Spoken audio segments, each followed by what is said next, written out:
नमस्कार, मैं जितेंद्र चतुर्वेदी। सबसे पहले तो आप सभी से आग्रह रहेगा कि अगर मतांतर से नहीं जुड़े हैं तो जुड़िए, वीडियो को लाइक कीजिए और साझा करना मत भूलिए। अरविंद केजरीवाल खौफ में है और जो उनकी पार्टी है उसमें मातम छाया हुआ है। हालांकि तब आप फिर कहेंगे कि कहाँ मातम छाया हुआ है, ऐसे कोई निशान तो नहीं दिखाई दे रहे हैं। वो तो बाकायदे 2024 की तैयारी में जुटे हुए हैं। अभी इन लोगों की मीटिंग हुई है, जिस मीटिंग में सीट शेयरिंग का फार्मूला निकाला गया है। ये तमाम चीजें हो रही हैं और आप कह रहे हैं कि केजरीवाल जो है वो घबराए हुए हैं, उनकी पार्टी में खलबली मची हुई है। इस तरह के कोई निशान तो नहीं दिख रहे हैं। और अब तो चौथा सम्मन भी आ चुका है। चौथा सम्मन आने के बाद भी अरविंद केजरीवाल के माथे पर कोई सिकन तो दिखाई नहीं दे रही है। वो जिस तरह से उनकी पार्टी व्यवहार कर रही है और जिस तरह का बयान आ रहा है, उससे तो यही लगता है कि जिस तरह से वो पहले 3 में नहीं गए, उसी तरह से चौथे में भी नहीं जाएंगे।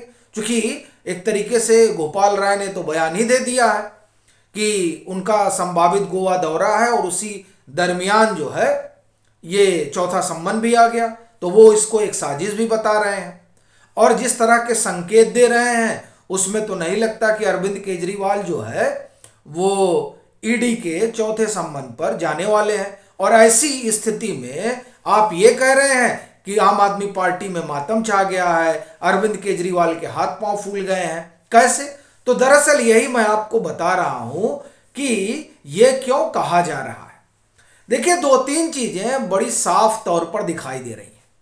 अरविंद केजरीवाल ईडी के सम्मन से उतना नहीं घबराए हुए हैं जितना ईडी जो दूसरा कदम उठाने जा रही है, जिसकी चर्चा पिछले 1 महीने से चल रही है, उससे वो घबराए हुए हैं। वो चर्चा क्या है? वो चर्चा है आम आदमी पार्टी को आरोपी बनाने की, जिसका सिलसिला शुरू तभी हो गया था जब सुप्रीम कोर्ट ने ईडी से सवाल पूछा था कि आप आम आदमी पार्टी को क्यों नहीं आरोपी बना रहे हैं। और फिर बहस के अंतिम रोज ईडी ने कहा था कि हम आम आदमी पार्टी को आरोपी बनाने के बारे में सोच रहे हैं। तब अभिषेक मनु सिंघवी, जो मनीष सिसोदिया को रिप्रेजेंट कर रहे थे, उन्होंने बाकायदे कहा कि अब ये भी जो है एक षड्यंत्र ही है। लेकिन अब वो षड्यंत्र है या क्या है, वो तो जाहिर सी बात है, आरोप पत्र जाएगा, आएगा, उस पर बहस होगी तो तमाम चीजें निकल कर सामने आएंगी। लेकिन वहां से जो संकेत निकला है उसमें 2-3 डेवलपमेंट है जिसने अरविंद केजरीवाल के पैर उखड़ जाएंगे, इस तरह के संकेत दे रहे हैं। पहला, अरविंद केजरीवाल को सम्मन हुआ था, मुझे लग रहा है ये जब विपश्यना गए थे उससे पहले इनको सम्मन हुआ था और ये तो आए नहीं, ये तो निकल लिए। इसी दरमियान आप के जो कोषाध्यक्ष हैं उनको ईडी ने बुलाया था और उनसे पूरा ब्यौरा जुटाया है। जाहिर सी बात है, जो उनसे बुलाया है तो ब्यौरा भी जुटाया होगा। दूसरा जो घटनाक्रम है वो ये है कि खबर ये है कि पीएमएलए एक्ट का जो सेक्शन 70 है उसके तहत आम आदमी पार्टी को घेरने की कवायद जारी हो चुकी है। अब जो तीसरी चीज है जिसने अरविंद केजरीवाल के लिए मुसीबत खड़ी कर दी है वो ये कि चौथा सम्मन। अब ये जो सम्मन है, इस सम्मन पर अरविंद केजरीवाल की जो प्रतिक्रिया है उस पर बहुत कुछ निर्भर करने जा रहा है। अब ये क्यों कह रहा हूं? वो इसलिए क्योंकि जो अरविंद केजरीवाल का अपना पुराना व्यवहार रहा है उसमें तो ये साफ दिखाई देता है कि वो जैसे पहले तीसरे में नहीं आए, उसी तरह से वो चौथे में भी यही रुख अपनाएंगे। अच्छा, उसकी एक वजह ये भी है कि सुप्रीम कोर्ट ने ही ये टिप्पणी की थी कि सम्मन का जवाब न देने का मतलब ये नहीं है कि आप जो है उस शख्स को उठा ले जाएंगे।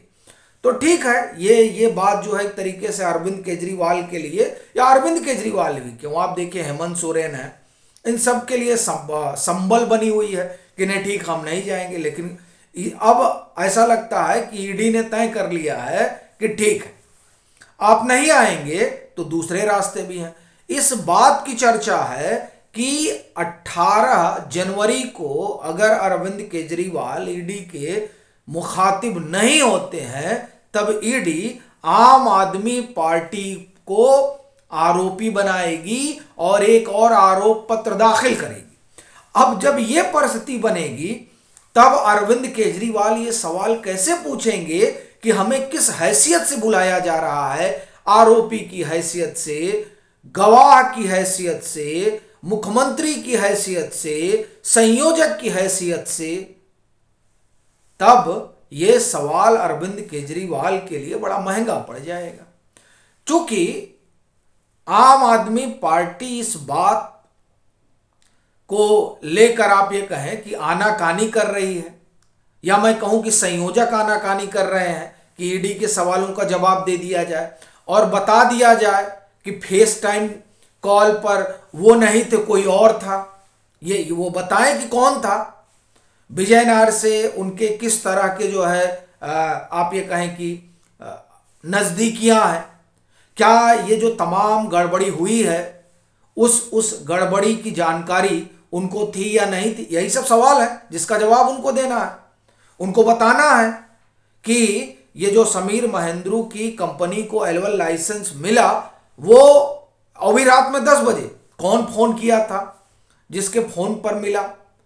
बड़ी चीज है ये रात 10 बजे की जो कहानी है, ये कहानी ही आप एक तरह से कहें कि अरविंद केजरीवाल हो, आम आदमी पार्टी की सरकार हो, या विजय नायर हो, या मनीष सिसोदिया हो, या संजय सिंह हो, सबके गले की फांस बना हुआ है। फिर ये जो 3 करोड़ रुपए उठे समीर महेंद्रू के यहां से, जो संजय सिंह के यहां गए 1 करोड़ रुपए, फिर अभिषेक बोनापल्ली के यहां से 4 करोड़ रुपए उठे, उसमें से 1 करोड़ रुपए संजय सिंह के यहां गए, तो क्या उस पैसे से कुछ जो है आम आदमी पार्टी के खाते में भी गया था? चूंकि 4 करोड़ रुपए चंदे के नाम पर लिया गया था, पार्टी फंड के नाम पर लिया गया था। ये बात जो है वो जो ईडी ने अपना संजय सिंह को लेकर तमाम चीजें रखी है उसमें यह बात बताई गई है। तो ये इसकी भी जानकारी जो है वो अरविंद केजरीवाल से ली जाएगी। और फिर जो कुछ सुप्रीम कोर्ट में हुआ और जो ईडी ने कहा है कि 42 करोड़ रुपए जो है वो तो खर्च हुए थे गोवा चुनाव में, तो 42 करोड़ रुपए खर्च हुए थे तो कैसे गए थे। तो ये तमाम सवाल जो है वो दरअसल अरविंद केजरीवाल को परेशान कर रहा है। फिर आप देखिए क्लाउड डाटा है, क्लाउड डाटा से भी बहुत चीजें ईडी के पास मौजूद हैं। ईडी के पास ये सवालात भी हैं कि साहब ये जो 43 सिम बदले गए क्या उसकी जानकारी इनके पास नहीं थी? 43 सिम किसने बदले थे? मनीष सिसोदिया ने बदले थे और अपने निजी सचिव के नाम पर तमाम चीजें मनीष सिसोदिया ने की। ये फोन लेना, सिम लेना, ये सब चूंकि अलग अलग नाम से ले रहे थे। क्यों अलग अलग नाम से ले रहे थे भाई?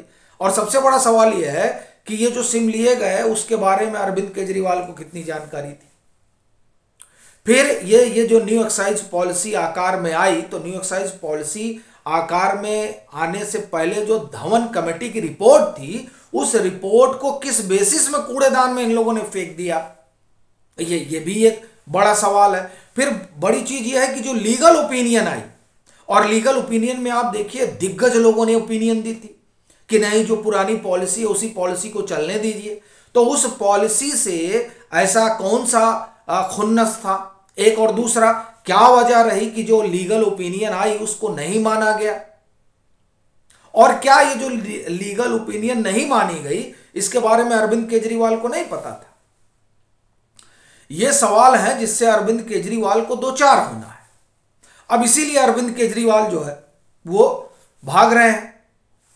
वो कभी विधानसभा चुनाव में व्यस्त हो जाते हैं, कभी विपස්සना में व्यस्त हो जाते हैं, कभी जो है वो लोकसभा चुनाव में व्यस्त हो जाते हैं, क्योंकि वो जानते हैं कि दरअसल ईडी बुलाएगी तो पूछेगी कि 22 मार्च को जब ये न्यू एक्साइज पॉलिसी का ड्राफ्ट रखा गया कैबिनेट के सामने, उसके 2 रोज पहले वो बुची बाबू के पास कैसे पहुंच गया, पेन ड्राइव से कैसे चीजें जो हैं वो साउथ लॉबी के पास पहुंच जाती हैं।